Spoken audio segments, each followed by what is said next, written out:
Buenos días.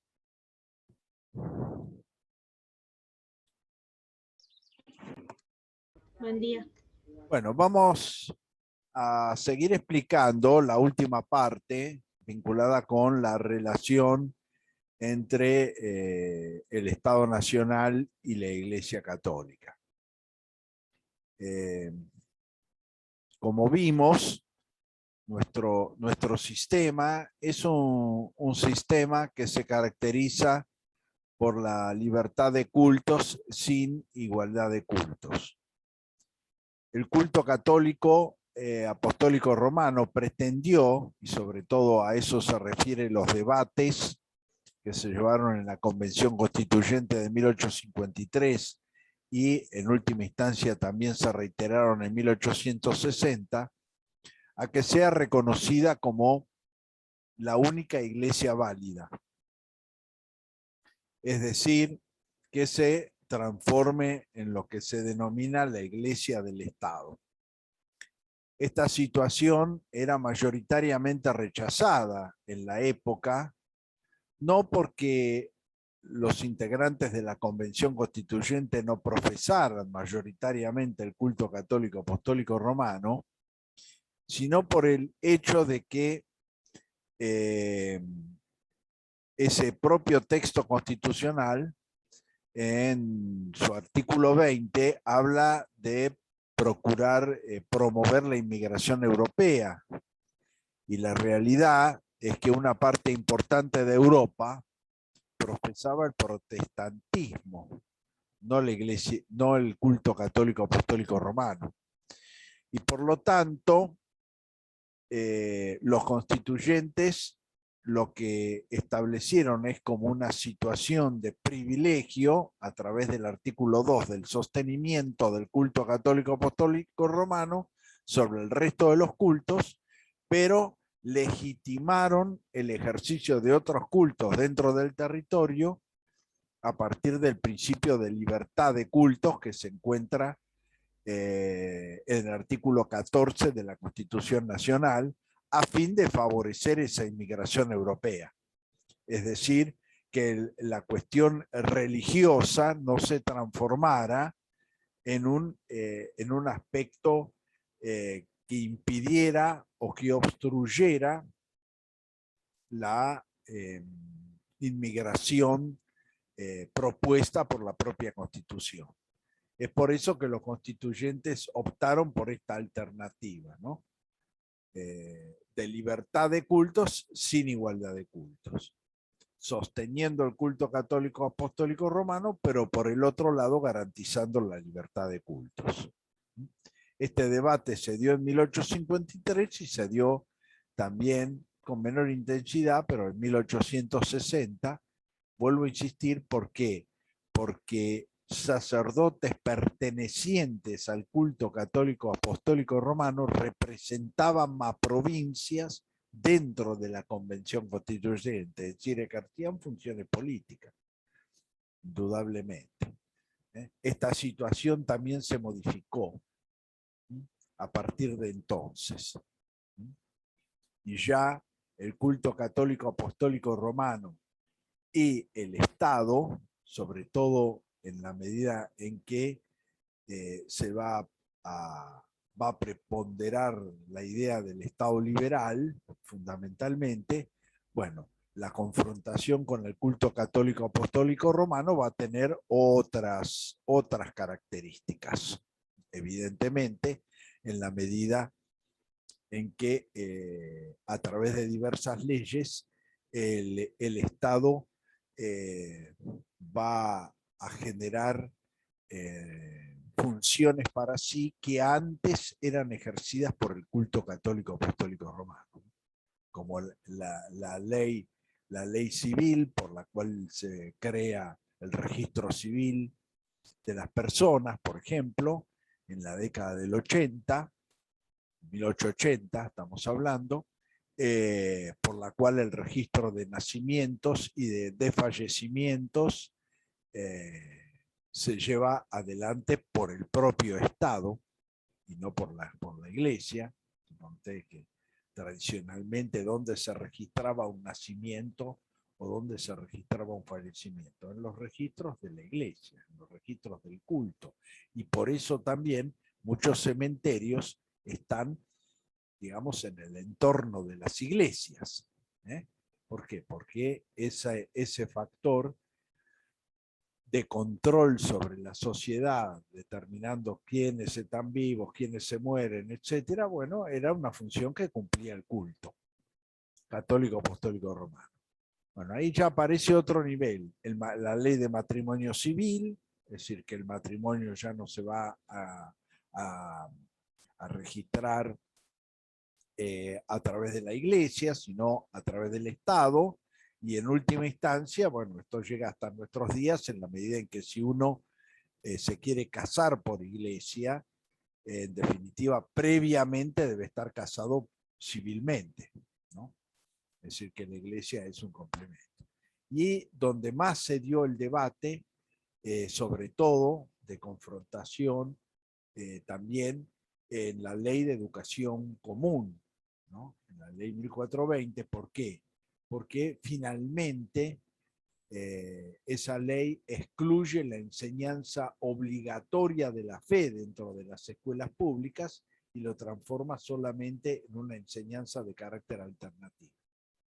La Iglesia pujó muy fuertemente en el marco de ese debate de que la enseñanza, digamos, lo que se conoce como el catecismo, la enseñanza básica de la fe católica, apostólica romana, sea transmitida obligatoriamente en las escuelas públicas, y no en forma alternativa, como sucedió.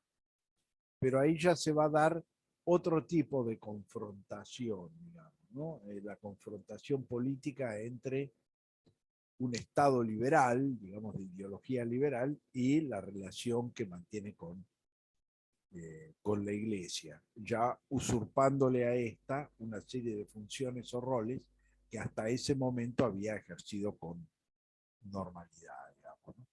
Con habitualidad.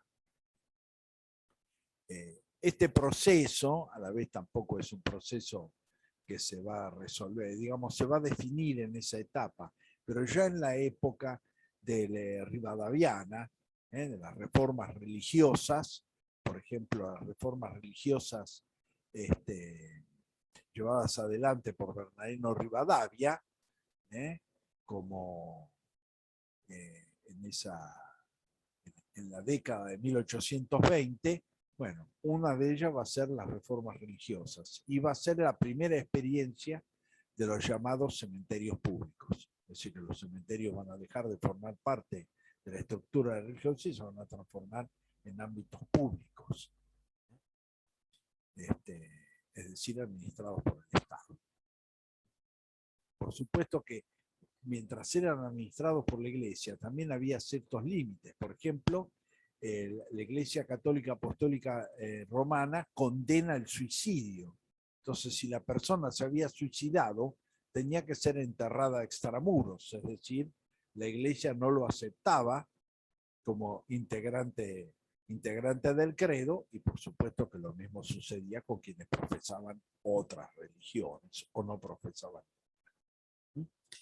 Entonces, este es un proceso de evolución que se va a ir consolidando, en el cual ya también los integrantes del culto católico apostólico romano no van a ser funcionarios públicos como lo fue, vuelvo a insistir, en la etapa que va entre 1810 y 1860, donde el rol político institucional era ejercido por personas pertenecientes al culto y que simultáneamente pertenecían al culto y ejercían la función política.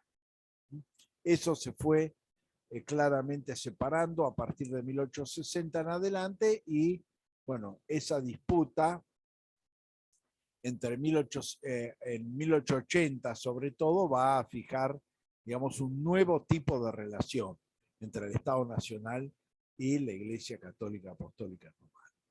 Y tal es así que en la actualidad, por ejemplo, un sacerdote que desea participar en la vida política debe previamente solicitar la autorización de la autoridad religiosa correspondiente para que así lo habilite.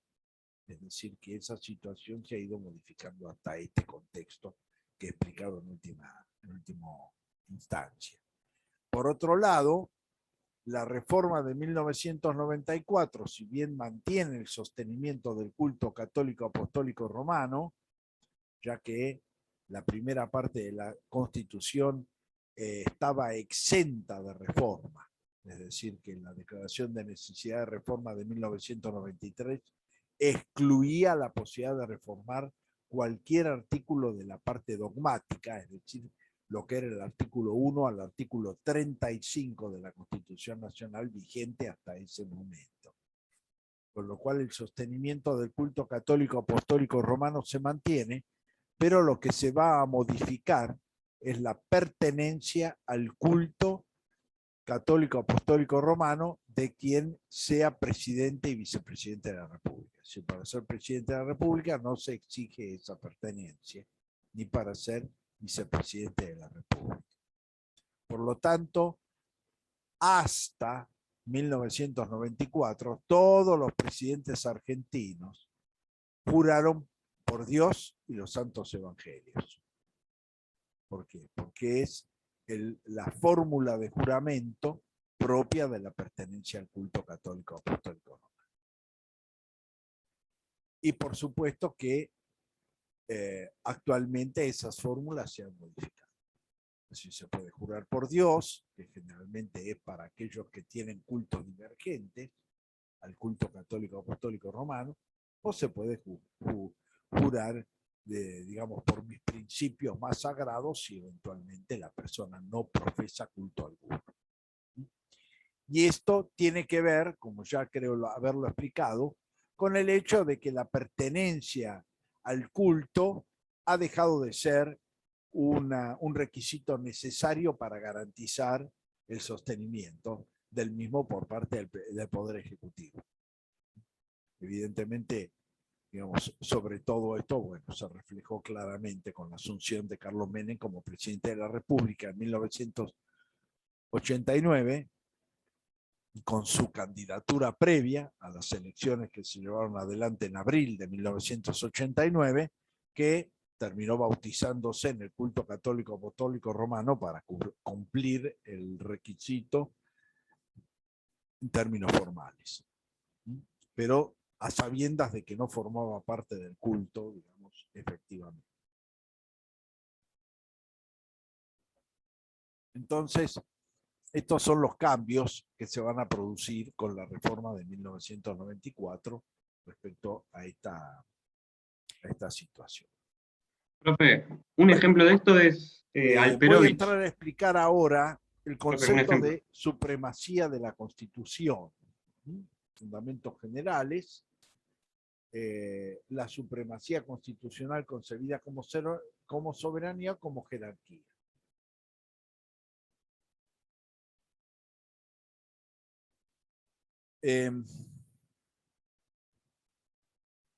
En principio, ¿por qué hablamos de la supremacía constitucional? Bueno, porque la Constitución, sobre todo el concepto de supremacía, es un concepto que se va a consolidar fundamentalmente, sin perjuicio de que normativamente estaba reconocido previamente, pero en la doctrina constitucional se va a consolidar con la teoría pura del derecho de Kelsen. Es decir, la famosa pirámide, digamos, normativa desarrollada por Kelsen. Bueno, ¿qué marca? Bueno, marca que el vértice, el orden superior está marcado por la Constitución Nacional y por debajo de esa Constitución los otros niveles normativos. Es decir, los tratados internacionales, las leyes, los decretos reglamentarios, etc. Y esto sería, digamos, el concepto inicial desde el punto de vista de por qué hablamos de un principio de supremacía. El principio de supremacía genera un ordenamiento en principio jerárquico de las normas. Por eso acá se habla de jerarquía o de soberanía. Tradicionalmente, la doctrina constitucional hablaba de jerarquías normativas, basado en este concepto que he explicado antes, ¿no? Es decir, que hay normas que están en una jerarquía superior y hay normas que están en una jerarquía inferior. Y la idea es que la jerarquía superior condiciona a la inferior. Es decir, el orden normativo inferior no puede ir en contra o en oposición al orden normativo superior. Y por ende, se parte de la idea de que la Constitución Nacional es, digamos, tiene supremacía, tiene mayor jerarquía. Por supuesto que más contemporáneamente se ha hablado del concepto de soberanía, es decir, que es un ordenamiento que tiene un poder soberano sobre el resto del ordenamiento al cual debe que acondiciona, es decir, que le genera condiciones de vigencia y de efectividad. Este principio de supremacía se va a completar con el llamado control de constitucionalidad, porque cuando hablamos del control de constitucionalidad, hablamos del control de constitucionalidad de las normas de menor jerarquía con respecto a las de mayor jerarquía. Es decir, en esto radica centralmente el control de constitucionalidad. Si una norma de menor jerarquía vulnera una de mayor jerarquía, esa norma inferior resulta inconstitucional en la práctica. Entonces, son dos conceptos que acá están también en la misma bolilla que se complementan. El de supremacía, digamos, que la Constitución tiene jerarquía superior al resto del orden normativo, y el de control de constitucionalidad que torna operativa esa supremacía, esa disposición suprema. Es decir, la jerarquía fundamentalmente tiene un efecto ordenatorio del sistema jurídico. Si todas las normas tuvieran la misma jerarquía, bueno, se daría una situación en la cual no habría ninguna forma de controlar eventualmente el respeto o la vigencia de determinados derechos en la realidad concreta, porque si todas las normas tienen igual jerarquía, evidentemente, en ese contexto, todas las normas serían igualmente válidas, cualquiera fuese su contenido. Justamente el hecho de la existencia de la jerarquía da un orden y ese orden permite dar efectividad a la protección de determinados derechos reconocidos en la propia Constitución, y a los cuales el orden normativo inferior tiene que adaptarse. Entonces, este es un punto de partida. El concepto de supremacía es un concepto que, si bien la propia Constitución escrita lo refiere, para su comprensión integral tiene que asociarse con otros distintos artículos del mismo cuerpo constitucional. ¿Dónde aparece expresado el concepto de supremacía? En el artículo 31 de la Constitución Nacional. El artículo 31 dice que la Constitución, los tratados internacionales y las leyes nacionales son ley suprema de la nación. Es decir, que el concepto de supremacía está eventualmente incorporado al texto constitucional en el artículo 31. Ahora bien, la mayoría de la doctrina constitucional ha sostenido que el orden enumerativo del artículo 31 no está expresando una jerarquía entre sí, sino que está afirmando que esos tres órdenes normativos, Constitución, tratados y leyes nacionales, tienen mayor jerarquía, tienen supremacía. ¿De dónde surge que ese concepto de supremacía hace prevalecer la Constitución con relación al restante orden normativo? Bueno, por un lado, con respecto a los tratados, en el artículo 27 de la Constitución Nacional, que establece ese artículo 27 de la Constitución Nacional, dice que los tratados que celebre la Argentina deben corresponderse con los principios de derecho público de la Constitución Nacional. Es decir, que hay ahí un sometimiento, de alguna manera, de los tratados a la Constitución y a los principios de la Constitución. El segundo artículo es el artículo 28 de la Constitución, que establece justamente que las leyes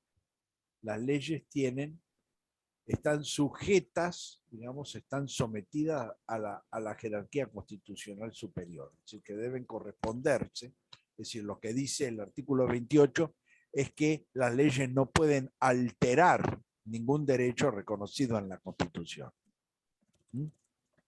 Entonces, ahí estaría fijado la supremacía de la Constitución sobre las leyes. El tercero es la Constitución y los decretos que están en lo que hoy es el artículo 99, inciso segundo de la Constitución Nacional,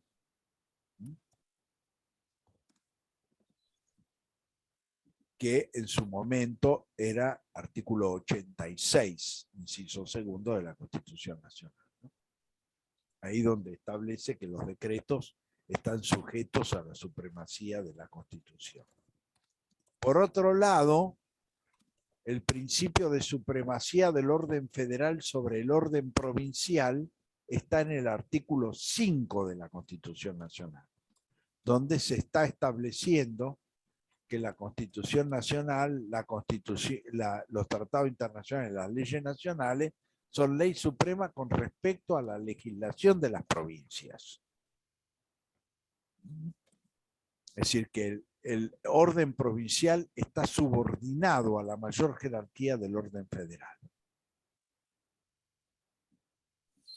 Esta mayor jerarquía estaba reflejada, eso lo vamos a ver después más adelante, pero estaba reflejada, más en detalle, estaba reflejada en un dispositivo constitucional de 1853 que decía que las constituciones provinciales, antes de entrar en vigencia, debían pasar por el examen político del Congreso de la Nación que determinaba su compatibilidad con la Constitución Federal.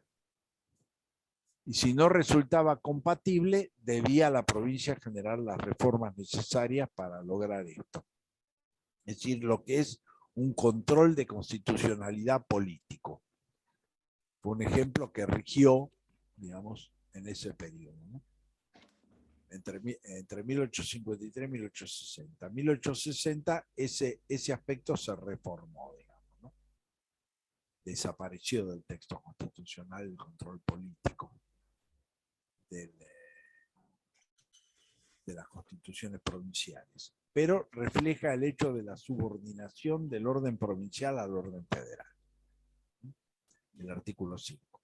Por lo tanto, la supremacía constitucional está en la relación entre el artículo 31, el artículo 27, el artículo 28, el actual artículo 99, inciso 2, y el artículo 5 de la Constitución Nacional. Es decir, todo ese plexo normativo deja en evidencia que la Constitución tiene mayor jerarquía que los tratados, mayor jerarquía que las leyes y mayor jerarquía que los decretos reglamentarios. Y que el orden federal tiene mayor jerarquía que el orden provincial, con lo cual las constituciones provinciales deben ajustarse en términos generales a lo dispuesto por la Constitución Nacional.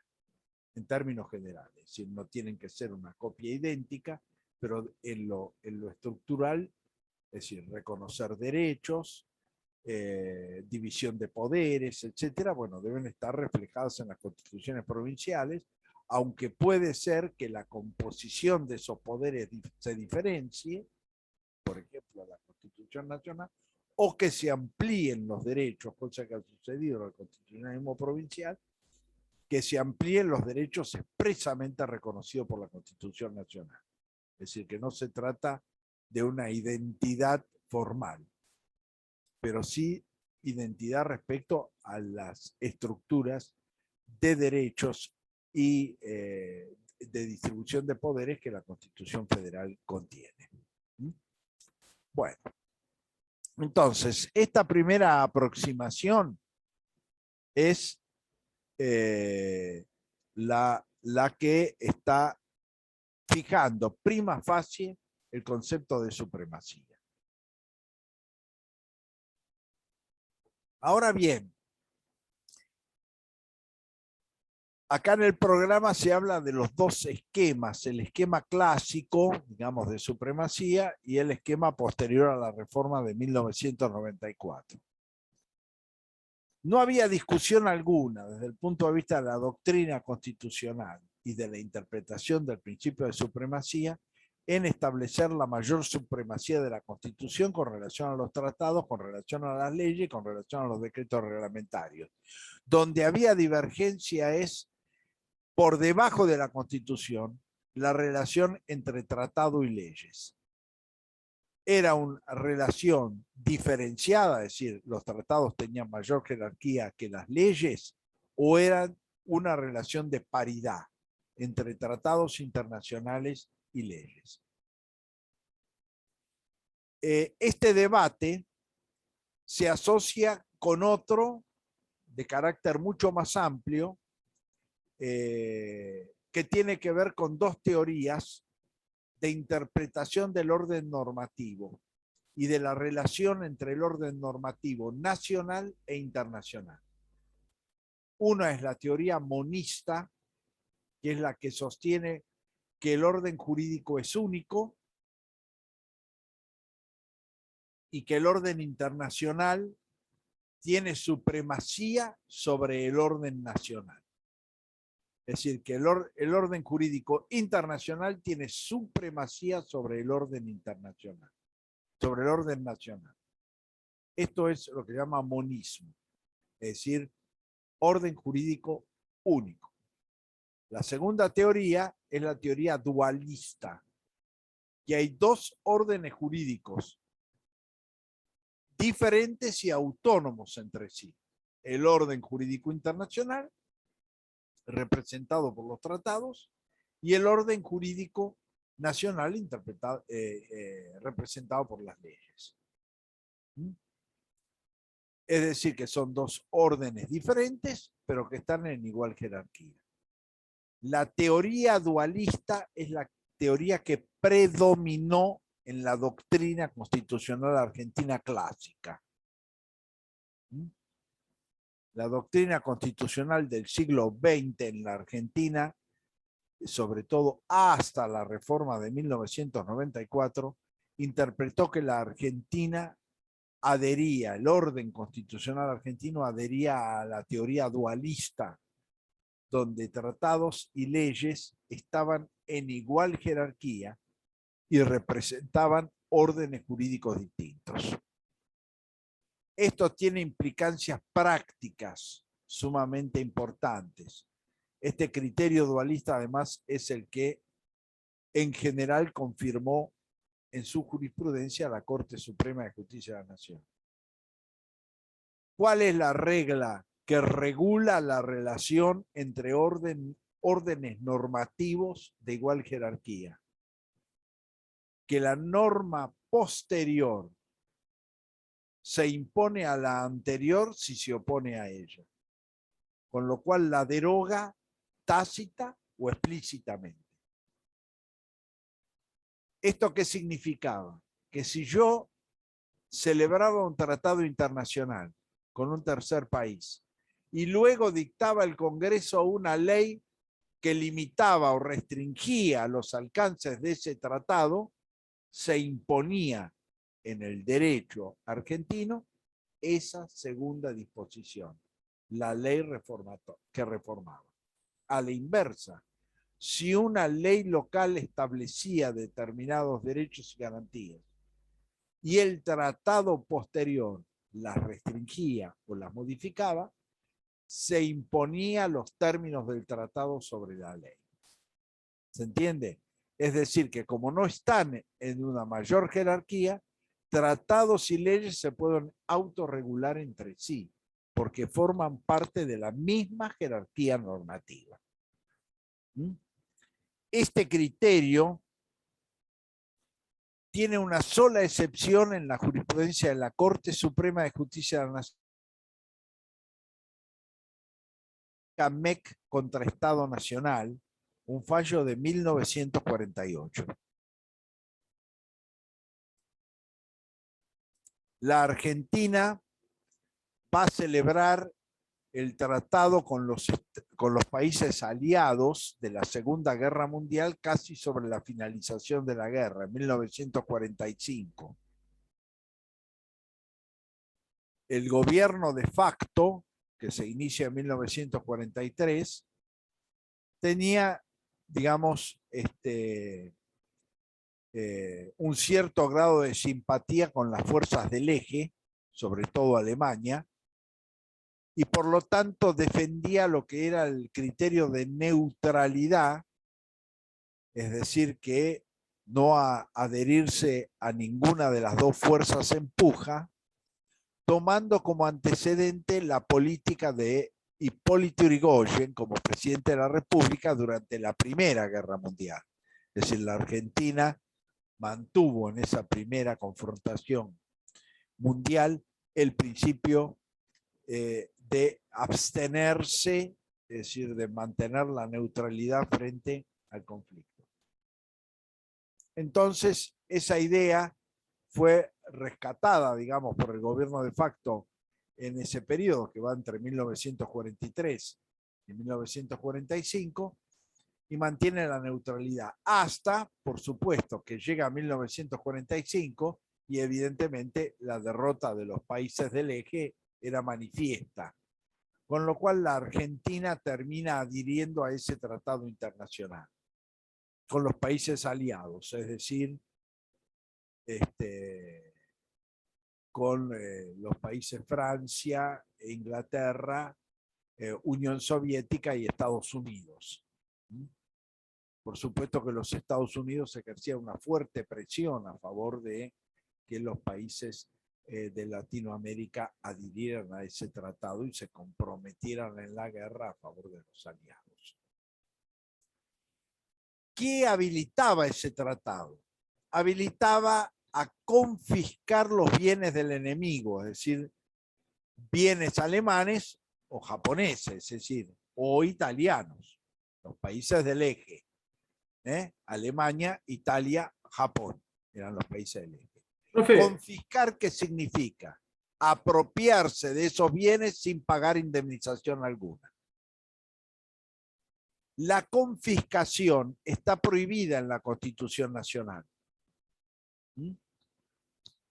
Cuando la Constitución define entre las prohibiciones, establece, digamos, solamente que el Estado puede hacer suyo un bien privado a partir de una declaración legal de utilidad pública que admita y un pago de justa indemnización para que eventualmente el Estado pueda apropiarse de un bien de propiedad privada. Y prohíbe la confiscación en la medida en que hacerse de esa propiedad privada sin pago de indemnización alguna. El caso llega a la Corte y la Corte va a decir que en tiempos de guerra prima el orden internacional sobre el nacional y va a habilitar esa confiscación basada en que el tratado internacional lo habilitaba. Es decir, es la única excepción a ese principio dualista. Por supuesto que la teoría y la doctrina constitucional ha castigado severamente, digamos, ese antecedente, ese fallo de química MEC, justamente porque rompe con la idea dualista, donde la doctrina sostiene que ese dualismo se debe sostener tanto en tiempos de guerra como en tiempos de paz, que no habría diferencias en ese tratamiento. Y es la única excepción en la cual la Corte va a dar primacía a un tratado internacional sobre la propia Constitución Nacional. Es decir, un clásico principio monista en este caso.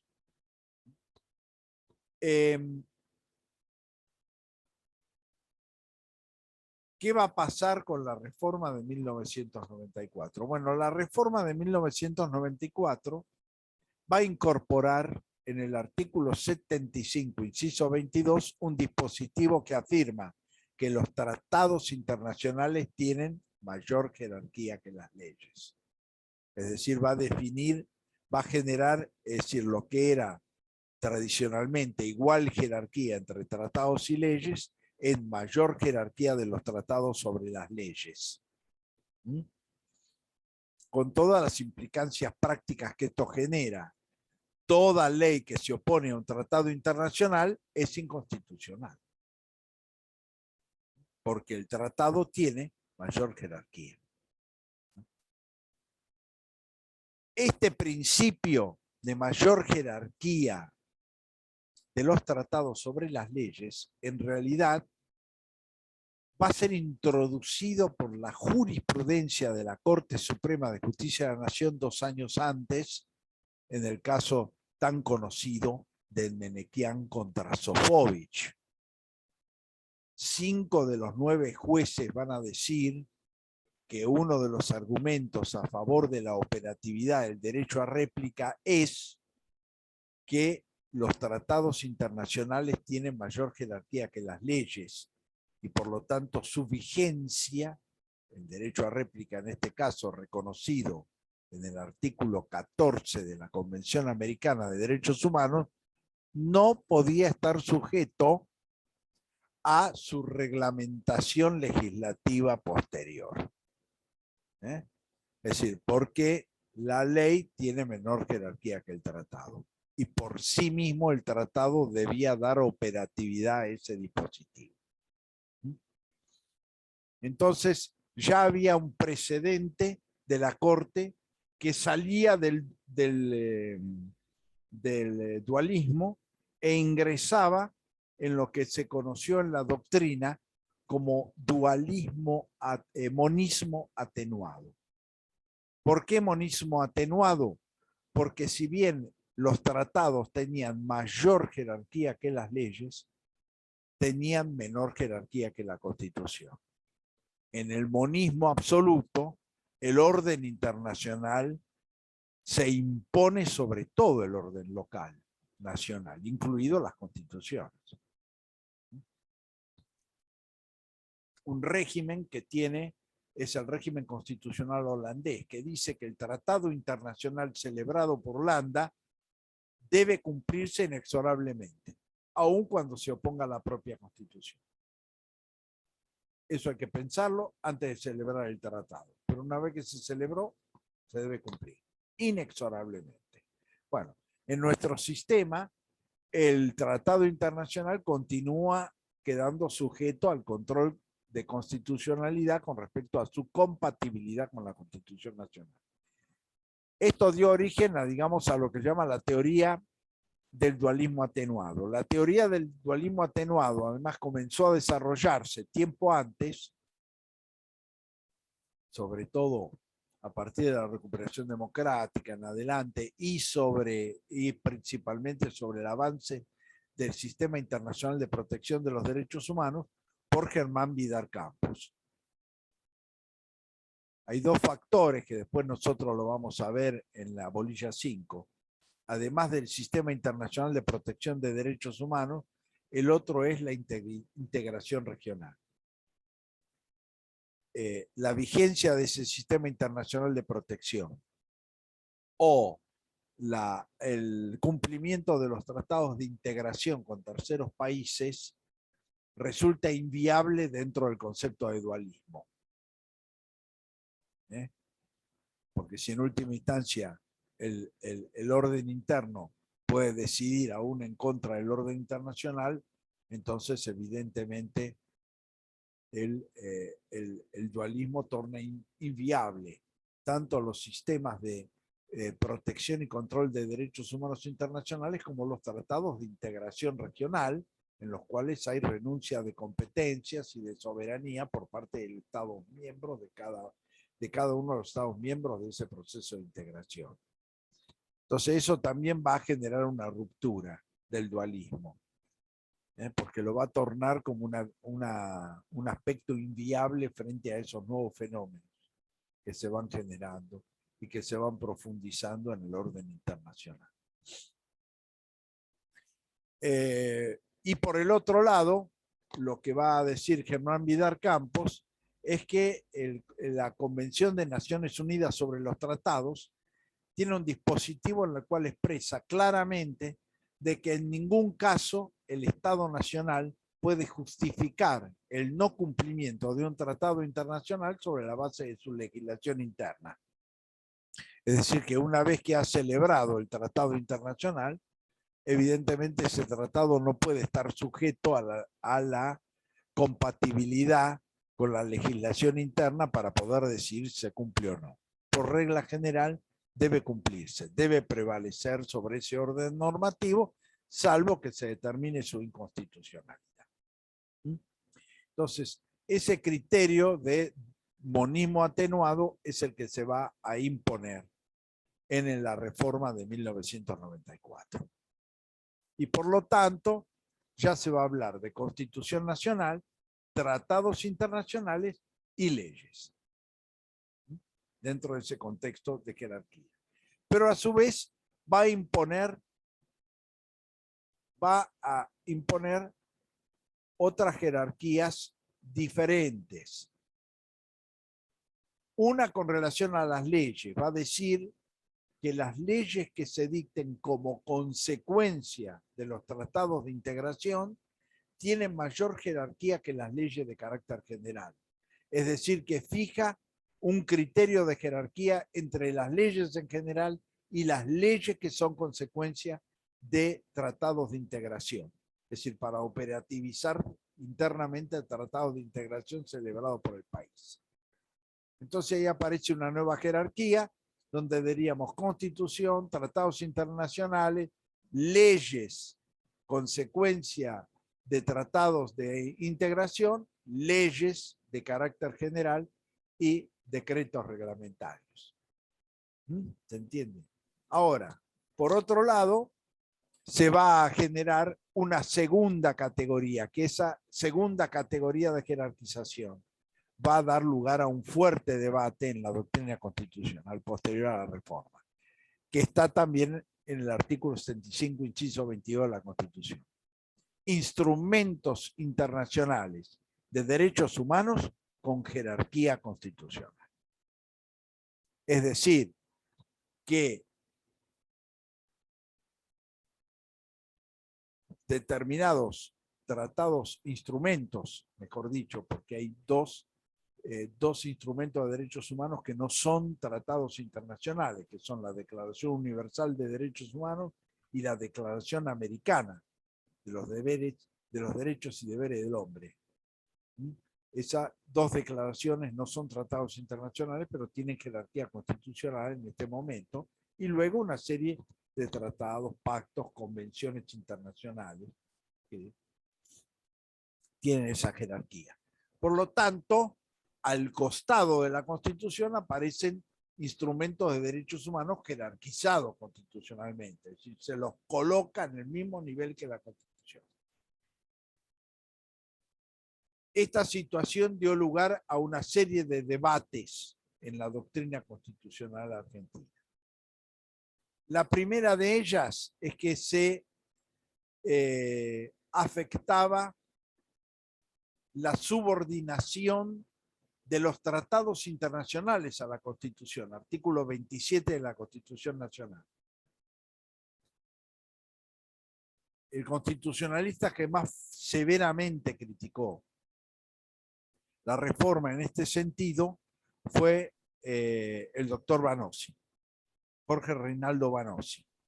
Fue fuertemente crítico a esta reforma y a este proceso de jerarquización. Lo primero que dijo es: se vulnera el artículo 27 de la Constitución. Tengan ustedes en cuenta que eso también es un fenómeno particular de la reforma. La primera parte de la Constitución no podía, era intangible, no se podía modificar. A pesar de lo cual, esto efectivamente sucedió, porque el artículo 75, inciso 22, es un artículo que está en la parte orgánica de la Constitución y en el marco de las atribuciones del Congreso Nacional, artículo 75, pero que tiene una indudable repercusión en la parte dogmática, en la medida en que fija mayor jerarquía de los tratados sobre las leyes y en la medida en que fija la supremacía constitucional de determinados instrumentos internacionales de derechos humanos. Indudablemente ese impacto sucede. Pero evidentemente, ¿por qué en vez de estar en la parte dogmática está en la parte orgánica? Porque el tema de la jerarquización estaba habilitado como tema. Estaba habilitado como tema en la reforma, en la Declaración de Reforma Constitucional de 1993. Pero como había prohibición total de reformar la parte dogmática, 1 a 35, se debió incluir dentro de la parte orgánica. Pero es indudable que hay un impacto sobre la parte dogmática. Es indudable. No se puede negar. Entonces, en ese contexto, es que justamente Vanossi va a hacer esas críticas. Bueno, esa crítica es una crítica que en general fue desestimada por la doctrina que defendió la reforma, al sostener de que esa jerarquización no puede modificar artículo alguno de la parte dogmática y es complementario de esta. Es decir, que esta situación de jerarquía paralela a la Constitución tenía un límite, y ese límite es que no podía modificar artículo alguno de la parte dogmática y era complementario de la parte dogmática, con lo cual la parte dogmática mantenía su supremacía. ¿Se entiende? El propio artículo 75, inciso 22, lo establece. Dice que esos instrumentos internacionales jerarquizados no pueden modificar la parte dogmática y son complementarios de esto. Con lo cual se sostiene de que existiría el control sobre este principio por parte de la justicia, es decir, que habría una posibilidad de control constitucional en la medida en que yo pudiera acreditar que los instrumentos jerarquizados efectivamente van en contra de la parte dogmática. No la complementan, sino que van en contra de la parte dogmática. Este es un principio del debate, que en general la mayoría, digamos, a partir del análisis del texto expreso del 75, inciso 22, entiende que no se produce en la práctica. Es decir, que mantiene su supremacía la Constitución sobre los instrumentos jerarquizados en la medida en que tienen ese carácter en el sentido de que no modifican la parte dogmática y no se oponen a la parte dogmática de la Constitución. El segundo aspecto es un aspecto mucho más complejo. Es un aspecto mucho más complejo. ¿Por qué? Porque la otra crítica es que vulnera el artículo 30 de la Constitución Nacional, reforma constitucional, que nosotros la vamos a ver en la bolilla 4. ¿Qué dice la Constitución? ¿Qué dice la Constitución en este aspecto? Dice que la Constitución se puede reformar en todo o en cualquiera de sus partes, previa declaración de necesidad de reforma por el Congreso Nacional y a través de una convención constituyente reunida al efecto. ¿Qué dice el artículo 75, inciso 22? Que la jerarquización o dejerarquización de los tratados queda a cargo del Congreso Nacional con una mayoría agravada de los 2/3 del total de miembros. Si el enunciado de los instrumentos, como figuró originariamente, está en el texto constitucional,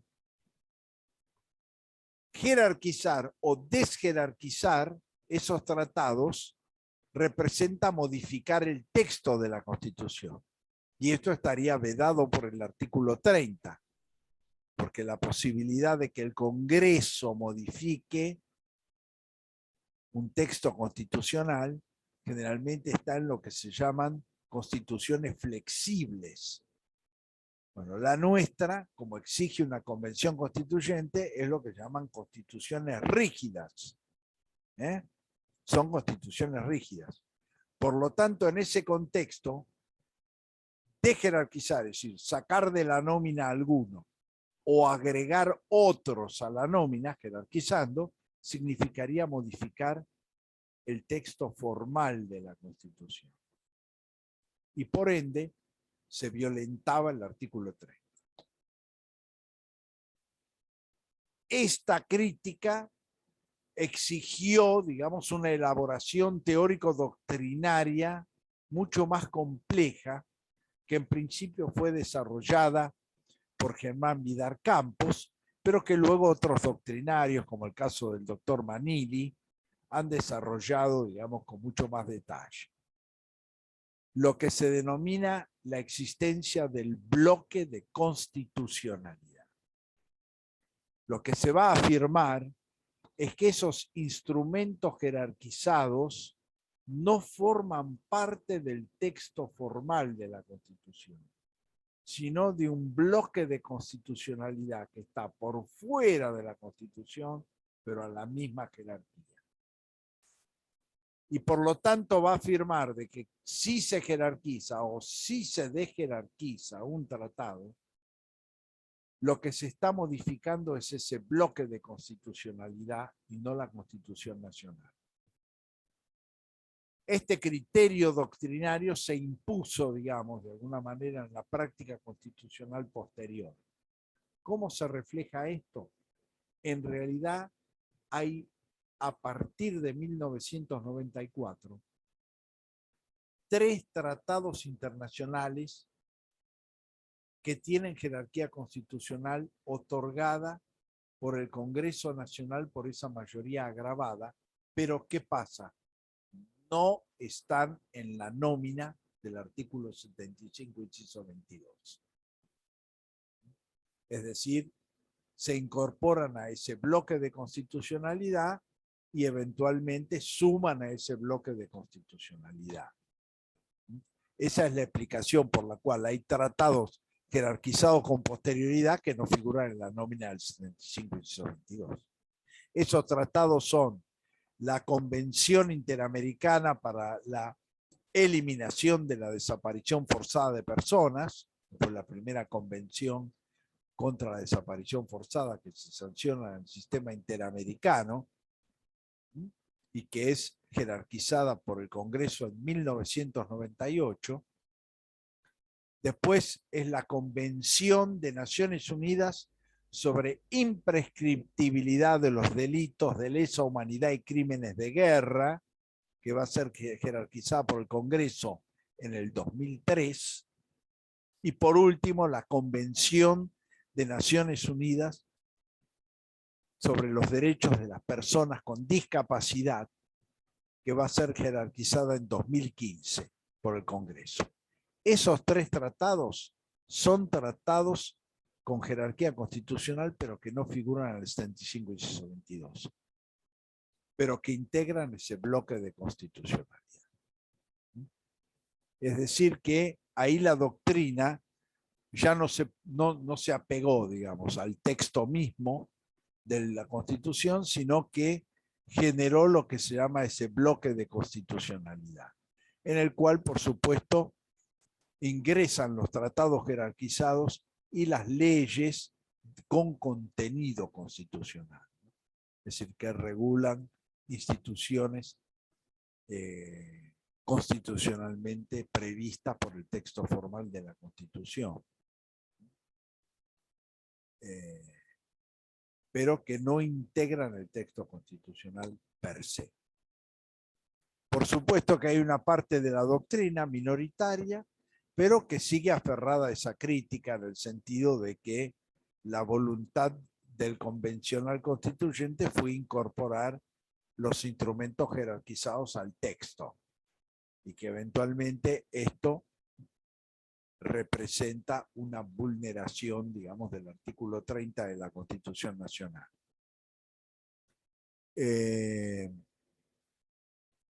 Y por lo tanto, estas nuevas jerarquizaciones o eventuales desjerarquizaciones posibles son una reforma constitucional encubierta, digamos, que no se le incorpora, pero que en realidad constituyen per se una reforma constitucional. Pero la mayoría de la doctrina constitucional ha adherido, digamos, a esta concepción que he descrito con anterioridad.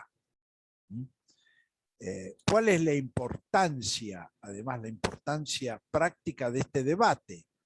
De que en la declaración de necesidad de reforma de 1993 se establece que si se reforma un artículo de la parte dogmática de la Constitución, esa reforma será declarada nula en términos absolutos, es decir, que su propio texto quedaría sin efecto, como inexistente, por esa vulneración.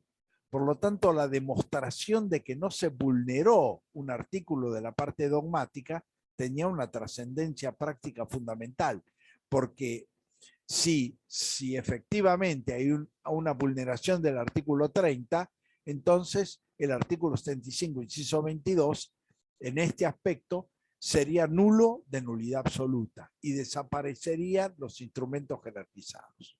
Este es el sentido práctico de este debate, que es un debate técnico constitucional. Por eso hubo un gran esfuerzo por parte de la doctrina de excluir estos instrumentos jerarquizados del texto constitucional y afirmar de que se trató de un error de técnica constitucional, porque si la voluntad de los convencionales de jerarquizar determinados instrumentos se debió haber puesto de manifiesto en un artículo transitorio, de los cuales la Constitución tiene varios artículos transitorios de carácter interpretativo. Por ejemplo, uno de ellos es el que afirma de que el periodo del presidente en ejercicio a 1994 se consideraba primer periodo para la reelección, es decir, que podía solamente recurrir a la reelección por un periodo más, cosa que lo que hizo el menemismo, lo que hizo Carlos Menem. Pero había un artículo que decía que ese periodo en ejercicio era primer periodo, así que solo podía optar. Era una cláusula interpretativa del dispositivo constitucional que dice que un presidente puede ser reelecto por 2 periodos y un tercero en forma alterna. Lo interpretaba, lo reglamentaba. Entonces, lo que dice este sector de la doctrina, que habla del bloque de constitucionalidad, que en realidad su enunciado inicial fue un error de técnica constitucional, pero que en realidad los constituyentes debieron haber recurrido a un artículo complementario como lo hicieron en otros aspectos reglamentarios. Otro tenía que ver con el cambio de duración temporal de los senadores. Por ejemplo, el senador duraba 9 años, a partir de la reforma de 1994 dura 6 años, pero una cláusula transitoria dice que todos los que tenían 9 años de mandato lo deben cumplir íntegramente. Es decir, que la plenitud del nuevo régimen se iba a hacer efectiva recién cuando todos los senadores elegidos por el régimen anterior cumplieran su mandato de 9 años. Es decir, todo eso se ordenó, digamos, por voluntad de la Convención Constituyente, pero con artículos complementarios al texto constitucional. Bueno, esto es lo que manifiesta la doctrina de que esto es un error de técnica constitucional que debió haberse expresado a través de un artículo complementario, la voluntad de jerarquizar los instrumentos por la Convención Constituyente.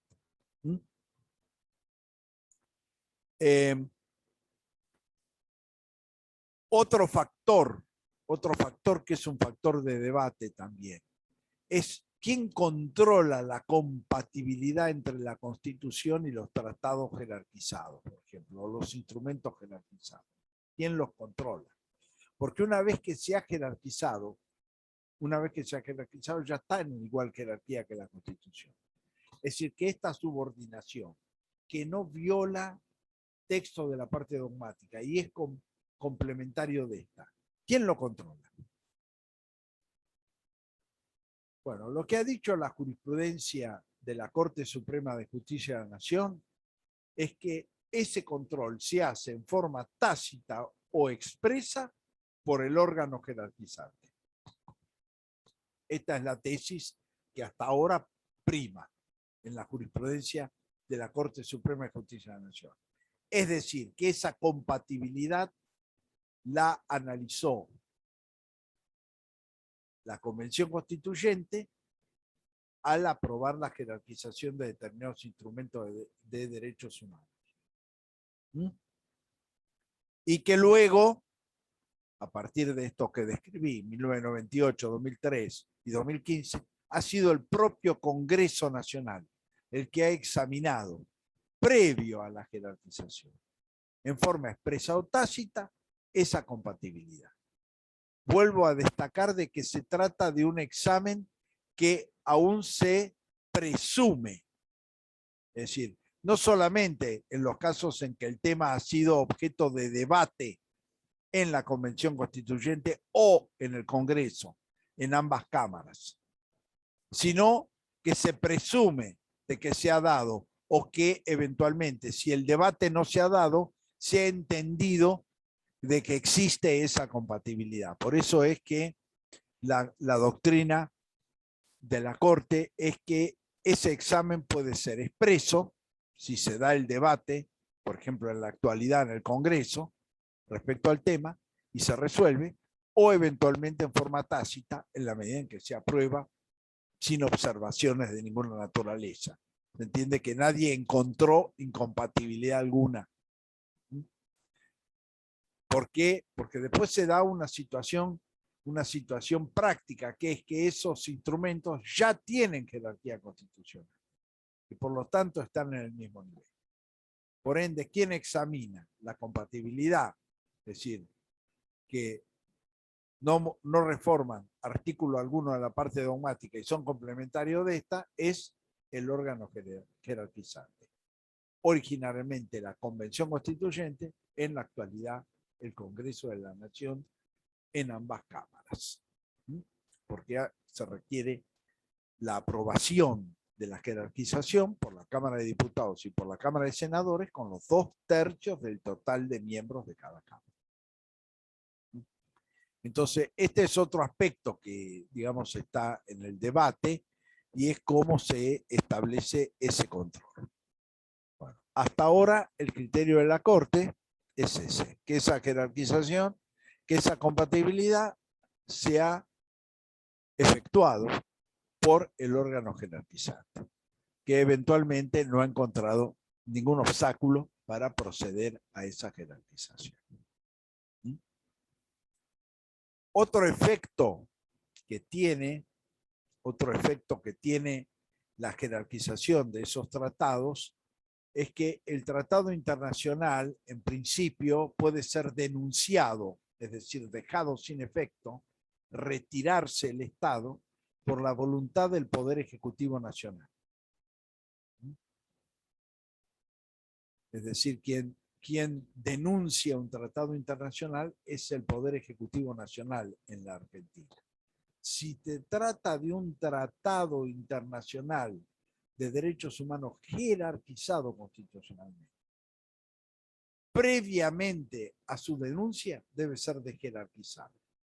Entonces, por ejemplo, si la Argentina quisiera apartarse de pertenecer como Estado parte de la Convención Americana de Derechos Humanos, cosa que puede hacer, puede denunciarlo, previamente el Congreso lo tiene que desjerarquizar.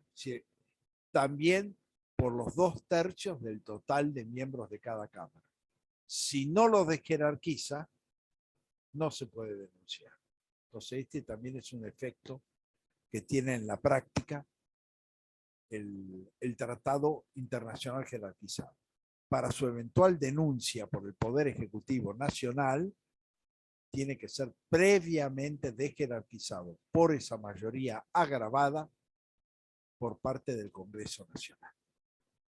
Aún estamos hablando de aquellos jerarquizados por la Convención Constituyente, ¿no?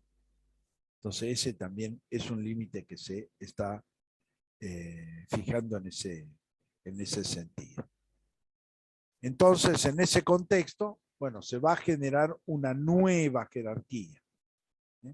Una nueva jerarquía que es Constitución Nacional, que es tratados o instrumentos internacionales de derechos humanos jerarquizados que constituyen un bloque de constitucionalidad por fuera, con igual jerarquía, pero por fuera del texto formal de la Constitución, por debajo de la Constitución los tratados internacionales, por debajo de los tratados internacionales las leyes que son consecuencia de los tratados internacionales de integración, por debajo las leyes en general dictadas por el Congreso Nacional y por debajo de estos los decretos dictados por el Poder Ejecutivo Nacional.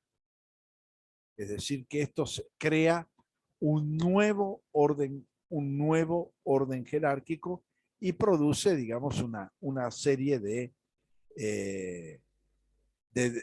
disputas en esta materia. Es decir, sobre la jerarquización de los instrumentos internacionales de derechos humanos en el 75, inciso 22, y fundamentalmente, bueno, también cuando acá se refiere a la actuación de la Convención Nacional Constituyente, hay que decir que por un lado la Convención jerarquizó determinados instrumentos, que son los descriptos en el 75, inciso 22 por una parte, y por otro lado optó por ese tipo de jerarquización a la jerarquización genérica de todos los tratados de derechos humanos suscritos por la Argentina, porque eran como más de un centenar de tratados. Entonces, la Convención Constituyente optó por jerarquizar los que consideraba más importantes o más trascendentes. Y esas son un poco también las razones de la opción. La Convención Constituyente en un inicio pretendía elaborar una regla de carácter general, es decir, todos los tratados de derechos humanos suscritos por la Argentina tienen jerarquía constitucional. Pero cuando pidieron la información al Ministerio de Relaciones Exteriores sobre esos tratados, bueno, eran más de un centenario, entonces optaron en la convención de jerarquizar un número determinado de ellos, que eran de alguna forma los considerados por la Convención Constituyente como los más importantes o de los mayor trascendencia, los instrumentos internacionales de mayor trascendencia. Bueno.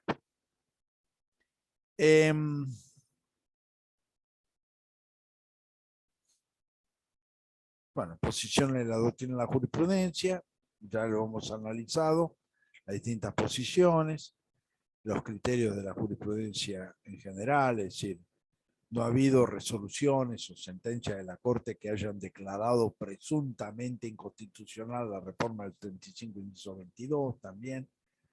No ha habido precedentes en ese sentido. Bueno, para cerrar el tratamiento por el día de hoy de esta bolilla, vamos a hacer una pequeña introducción al tema del control de constitucionalidad. Como ya anticipé, si no existiera un régimen de control de constitucionalidad, la supremacía constitucional sería simplemente declamativa, porque no habría una forma de hacerla operativa. La forma operativa de hacerla es a través del control de constitucionalidad, es decir, que haya un órgano que diga que la orden, la norma o la norma de jerarquía superior prima sobre la de jerarquía inferior. Y de ahí los distintos tipos de control. Como ya anticipé, en la Argentina existió temporalmente, entre, digamos, en el texto formal de nuestra Constitución, entre 1853 y 1860, existió lo que se llama el control de constitucionalidad político. Es decir, ¿quién efectuaba ese control? Bueno, un órgano político, el Congreso Nacional. Era el Congreso Nacional que debía examinar las constituciones provinciales y determinar si eran compatibles o no con la Constitución Federal. Si decidía que eran compatibles, entonces la provincia podía promulgar y poner en vigencia esa Constitución. Si decía que algún aspecto de esa Constitución provincial no era compatible, entonces lo que se generaba a posteriori era la necesidad de reformar ese texto en los términos propuestos y, por supuesto, volver a un control del Congreso que, si lo habilitaba, se podía promulgar. Como dije, ese control político desapareció en 1860, pero existió temporalmente. Y tal es así que las constituciones provinciales, a partir de 1853 en adelante, en gran medida se van a corresponder con el texto de la Constitución Nacional, en gran medida. Luego, más adelante, ya esto va a ir generando diferencias y este criterio de compatibilidad estructural, pero no literal.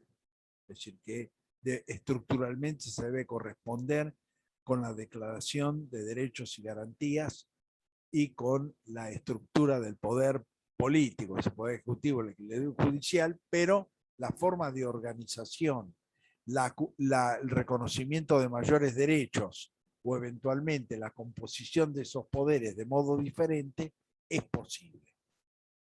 Por ejemplo, hoy por hoy hay una multiplicidad de provincias que tienen régimen unicameral, única cámara. Nuestro sistema federal es bicameral. La provincia de Buenos Aires mantiene el régimen bicameral. Después vamos a explicar los motivos. Pero en principio la composición puede variar. Puede haber un poder ejecutivo colegiado, mientras que en el federal hay un poder ejecutivo unipersonal. Sí puede haber. Es decir, que la composición del poder puede variar, pero lo que no puede dejar de haber es un poder ejecutivo y un poder judicial. ¿La organización del Poder Judicial puede ser diferente? Sí puede ser diferente. Por ejemplo, la provincia de Tucumán tiene tribunal constitucional, cosa que el sistema federal no tiene. Pero tiene división de poderes. ¿Entiende? Es decir, por eso ahora ya con la evolución del derecho constitucional provincial se pueden advertir ya diferencias de trato entre el sistema federal y los sistemas provinciales, pero con identidad estructural, ¿no? Esta exigencia sigue existiendo por disposición del artículo 5. Pero el otro control de constitucionalidad es el llamado control judicial de constitucionalidad, que es el que actualmente impera en la Argentina y que proviene de la jurisprudencia de los Estados Unidos, de la Corte Federal de los Estados Unidos. Algo similar a lo que sucede en la Constitución de los Estados Unidos surge en nuestra Constitución, que es que no hay un texto expreso en el articulado que diga quién ejerce el control de constitucionalidad. No hay un dispositivo concreto. Pero hay una redacción similar, por ejemplo, de nuestro articulado respecto al Poder Judicial con el articulado de la Constitución de Estados Unidos. Y si ustedes leen el tema en el artículo 116 de la Constitución Nacional, dice que las cuestiones vinculadas con la Constitución Nacional y los tratados internacionales, regidas por la Constitución Nacional y los tratados internacionales, son competencia de la justicia federal. Con lo cual, ese elemento es utilizado y el antecedente de la Corte Federal de Estados Unidos, para también haberse resuelto en la Argentina que el control de constitucionalidad es judicial. ¿Esto significa que los restantes poderes no les está vedado el control? No.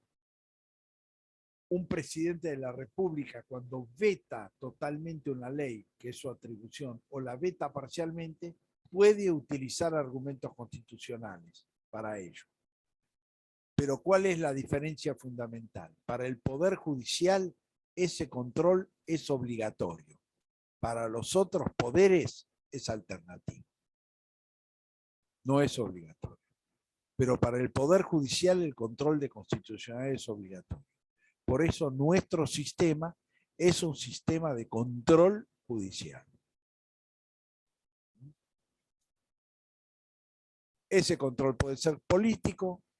El control político, por ejemplo, existe en la Constitución francesa actual. El Consejo de Estado es el órgano político que ejerce en Francia el control de constitucionalidad. Es un órgano político. Es un órgano de integración política. Hay también otros órganos de control que son órganos de control mixto. Por ejemplo, que sucede, digamos, en regímenes políticos de países musulmanes, donde la relación entre el ámbito de la política y de la religión es muy estrecha y por lo tanto integrantes del culto participan en los órganos de control. ¿Por qué? Bueno, porque justamente dentro de ese contexto digamos, la vida en convivencia tiene como parte inicial las disposiciones del Corán. Por lo tanto, la interpretación del Corán, ¿a quién le corresponde? Y bueno, le corresponde a las autoridades religiosas, fundamentalmente. Entonces, si una disposición se adecua o no a ese instrumento religioso que tiene supremacía dentro de la vida en convivencia de esas sociedades, evidentemente es el religioso. Entonces son lo que llaman órganos mixtos, donde no hay solamente un control judicial o un control político, sino además un control religioso. Por otro lado, esos órganos de contralor pueden ser, de contralor jerárquico, pueden ser unipersonales o pueden integrarse por una multiplicidad de órganos y de funcionarios, ¿no? El clásico control de esta naturaleza se da fundamentalmente con los poderes papales frente al derecho canónico. Es decir, la única autoridad es un órgano unipersonal, que es el Papa, que dentro del marco de la aplicación e interpretación del derecho canónico es la autoridad máxima. Y por lo tanto puede resolver si determinadas conductas se ajustan a los términos del derecho canónico o no, o son opuestos a él. Entonces, esto también refleja una forma de control. También dentro del control judicial, hablando del control judicial, bueno, ese control puede ser difuso. Todos los órganos del Poder Judicial, jueces de primera instancia, Cámara de Apelaciones, Cortes provinciales, Cortes nacionales, etcétera, tienen poder de control, que es nuestro caso, sistema difuso, o sistema concentrado. Hay un órgano jurisdiccional que concentra ese poder de fiscalización, que es el caso de los llamados tribunales constitucionales. Nuestro sistema es difuso, sin perjuicio de lo cual también es un tema que está, digamos, en debate. ¿Por qué? Porque el derecho comparado y sobre todo el sistema constitucional europeo continental tiende a la especialización, es decir, a la creación de tribunales constitucionales. Ahí está la constitución actual de la República, digamos, de Portugal, la constitución del régimen monárquico constitucional de España, por ejemplo, que establece el Tribunal Constitucional, la Constitución de Bonn de Alemania establece este sistema, la Constitución italiana de la posguerra de 1948 lo establece también, más recientemente la Constitución de la República Checa, una vez que se ha producido la desintegración de la Unión Soviética y República Checa y Eslovaquia se independizaron, se separaron, bueno, establece también la existencia de un tribunal constitucional. Es decir, que la tendencia es una tendencia a la especialización, tendencia que fundamentalmente es inaugurada, de alguna manera, inaugurada por Hans Kelsen en 1920, cuando hace el anteproyecto de constitución para Austria. Él va a incorporar la idea del tribunal especializado. Y eso, vuelvo a insistir, sobre todo en la Europa continental se ha ido generalizando, sin perjuicio de lo cual nuestro sistema sigue siendo un sistema difuso de control, pero a nivel provincial, como ya lo dije, la constitución actual de la provincia de Tucumán crea el Tribunal de Constitucionalidad. Entonces se ha hecho también un análisis respecto a el impacto de la creación dentro de la jurisdicción tucumana de ese tribunal especializado. Bueno, dejamos acá. En la clase entonces de mañana vamos a profundizar las características del sistema de control constitucional argentino federal principalmente, de carácter difuso. Bueno, nos vemos profe, gracias. Chao. en la clase de mañana. Hasta mañana.